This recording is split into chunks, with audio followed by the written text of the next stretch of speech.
জাতীয় সংসদের নির্বাচন সবার আগে হতে হবে।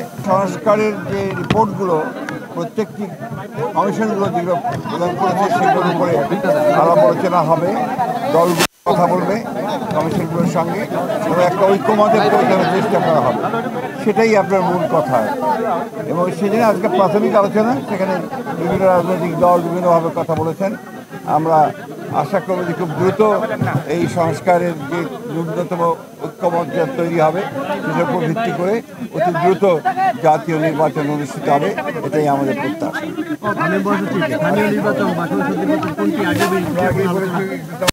পরিষ্কার বলেছি ভাই, আমাদের কথা হচ্ছে যে আমরা বলেছি যে জাতীয় সংসদের নির্বাচন সবার আগে হতে হবে।